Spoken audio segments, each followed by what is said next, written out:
hablar un poco de lo que se puede hacer después de vacunarnos. Es decir, qué es lo que debemos y qué es lo que no se puede hacer. Hay muchísimos mitos en el internet acerca de si se comen mariscos, de si puedo hacer ejercicio, de que si 3 días en mi cama, entonces, pues esas preguntas creo que luego pueden ser muy interesantes o que la gente puede buscar en internet y que a lo mejor no está bien informada sobre lo que puede o no puede hacer. Bueno, me llamo Carlos Pantoja, soy médico, soy especialista en epidemiología aplicada, maestro y doctor en ciencias médicas con concentración en epidemiología. Soy académico de la Facultad de Medicina del Departamento de Salud Pública y estoy a cargo del área de inteligencia epidemiológica del departamento. ¿Qué es lo que debemos tener o qué cuidados debemos de tener a la hora después de vacunarnos? Pues los cuidados generales se los indican a uno ahí en la misma vacuna, y es nada más estar pendiente de alguna posible reacción a la vacuna en sí. Uno, después de ser vacunado, se queda en un módulo que tienen ellos ahí. Las reacciones importantes, esta es una vacuna que nos ponen intramuscular. Entonces, la presentación de reacciones importantes a ella se darían muy rápidamente. Es la primera. Esta está, digamos, a cargo de las autoridades de salud que están pendientes en esa aplicación. Las siguientes recomendaciones se las dan a uno mismo y tiene que ver con las características de la vacuna. Nos están poniendo un biológico para fines prácticos, y es nada más estar pendiente de algún signo o síntoma de importancia. De manera general, todas las vacunas que están aplicándose en México nos pueden dar alguna reacción local, y sí puede haber algunas reacciones sistémicas, la gran mayoría de ellas leves. Justo eso es la segunda pregunta. ¿Qué efectos secundarios podríamos decir que están en la base de los efectos secundarios de estos biológicos?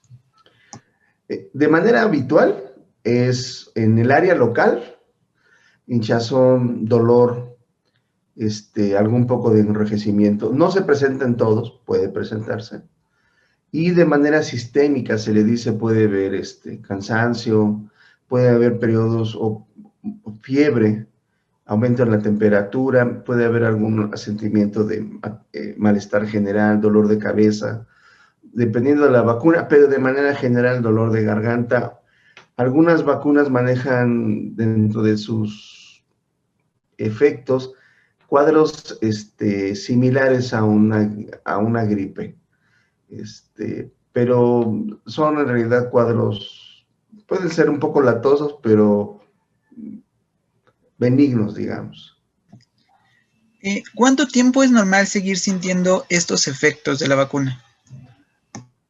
Más o menos unos 3-5 días es un periodo de tiempo esperado. En realidad lo que estamos viendo es el efecto de la vacuna en nuestro organismo, puesto que nuestro organismo está empezando a generar una reacción ante la vacuna. Puede parecer un poco incómodo, pero en realidad esto es una buena pista de que la vacuna está haciendo lo que necesita hacerle al cuerpo, que es generarle una reacción inmunológica suficiente para que lo proteja posteriormente. En muchos casos, como bien mencionó, existe que a lo mejor puede haber fiebre en las personas. Si tengo fiebre, ¿debo ir al médico? ¿Se puede tomar medicamento tipo paracetamol o algo así? ¿O los cuidados normales de ponerte un trapo húmedo en la frente?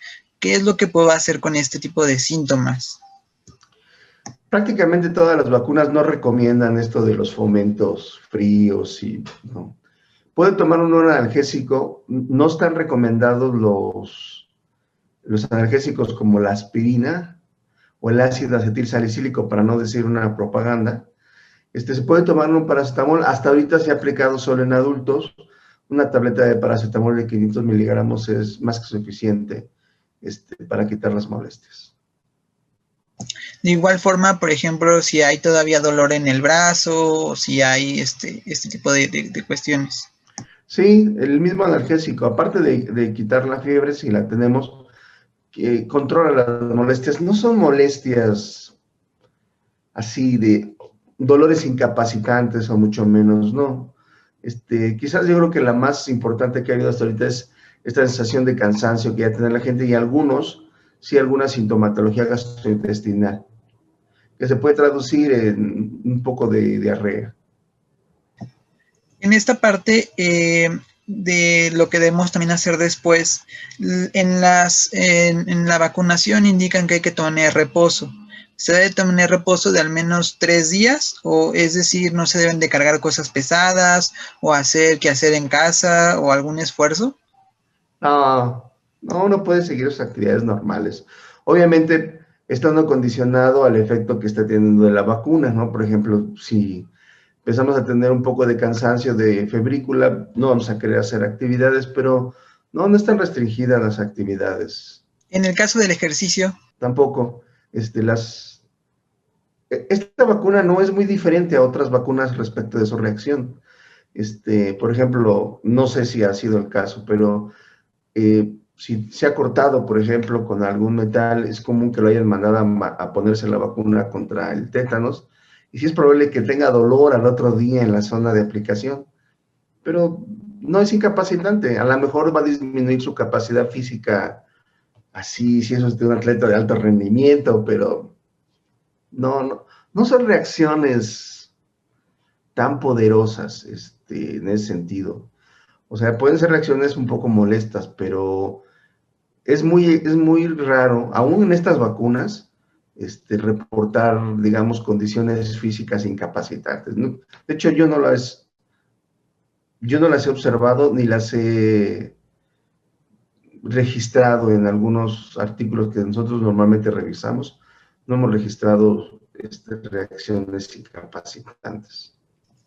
Por ejemplo, también en la vacunación recomiendan no tomar alcohol después de la vacuna. ¿Qué pasa con por qué no se puede tomar alcohol ni fumar o alguna de este tipo de adicciones que hay?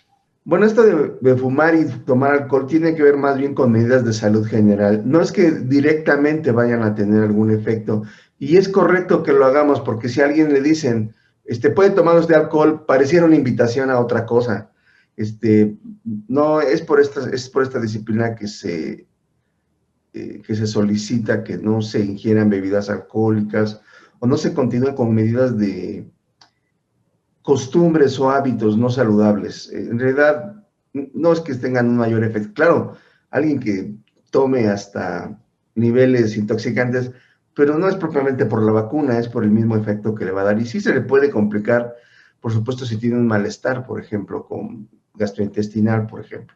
Esto de lo gastrointestinal tiene que ver a lo mejor con la siguiente pregunta. En internet comenzó el mito de que tampoco debes de comer mariscos ni comer nada que tenga que ver con el mar. Hay ya varios medios lo desmintieron de que no tiene nada que ver con la vacuna. Sin embargo, luego hay videos en donde sí recomiendan no comer mariscos, que porque a lo mejor se puede confundir con algún padecimiento de la vacuna, porque si comes mariscos en mal estado podría ser perjudicial. ¿Existe algo científico, una evidencia científica de por qué no se puede? No es cierto eso. Miren, posiblemente con los salicilatos, es decir, por ejemplo, con el ácido acetil salicílico, sí puedan enmascararse algunos efectos de la vacuna. Es por eso que no se recomiendan, pero no con los alimentos.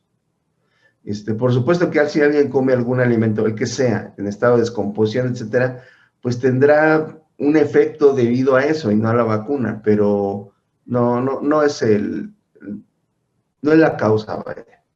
¿Hay alguna contraindicación de las personas con alguna enfermedad o con padecimientos específicos que no se puedan vacunar? Sí, bueno, está el antecedente que hayan tenido eventos anafilácticos. Son reacciones muy importantes. Si alguien las ha tenido, las recuerda perfectamente. Hay algunas otras condiciones, como por ejemplo, los pacientes que tienen VIH. Si los pacientes se encuentran en estado de control, generalmente se recomienda que se vacunen, aunque es posible que la reacción inmunológica que logran no sea la de una persona normal. Alguna condición inmunológica muy específica de estos padecimientos, que sí llegamos a tener algunas inmunodeficiencias de muchos tipos, pero la verdad es que también son padecimientos relativamente raros y no son usualmente un problema en el sentido de la aplicación masiva de la dosis. He escuchado también de que si las personas padecen artritis o hipertensión o diabetes, no es una contraindicación, se la pueden, y de hecho, habiendo sido considerados grupos con factores de riesgo, pues es mejor vacunarse. No sé si también lo haya escuchado, pero bueno, yo lo escuchaba de mis papás, que cuando decían que tenías a lo mejor alguna gripa o algo así, no podías vacunarte. Pero no tiene nada que ver si estás enfermo. De hecho, cuando está uno en las áreas de vacunación, le preguntan a uno si no lleva algún cuadro en ese momento. Si uno tiene un cuadro activo de gripa, por ejemplo, que puede ser confundida con el mismo coronavirus en algunos casos, le van a decir uno que no se vacune hasta que uno esté sin síntomas. Aún los pacientes que recientemente han tenido COVID, pero que ya lo han superado, pueden ser vacunados sin mayor problema. Pero no es una contraindicación. Si llega uno con fiebre sí no lo van a vacunar, ¿no? Pero si es alguna molestia ligera, alguna irritación ocular, cosas por el estilo, no. Si está uno mal, de hecho ni siquiera uno acude a la vacunación. Y lo van a frenar allá si lo ven a uno con fiebre, cosas por el estilo. No lo van a vacunar a uno. Y ya por último, doctor, ¿qué hacer si comienzo a tener reacciones a la vacuna, reacciones graves a la vacuna? Aunque usted mencionaba que es muy poco probable porque estas reacciones suceden inmediatamente porque son intramusculares, la vacuna es intramuscular. ¿Qué hacer si comienzo a tener reacciones a la vacuna después de los 30 minutos de observación? ¿A dónde puedo acudir? Bueno, de manera general, va uno a presentar las reacciones de manera inmediata, sobre todo las anafilácticas, pero como usted dice, no todas, uno puede tener otro tipo de reacciones más adelante del tiempo.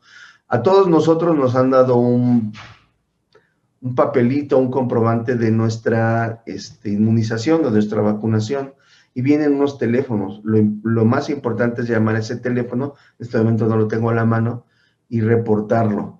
Sí se reportan una buena cantidad de eventos, prácticamente todos leves, ¿no?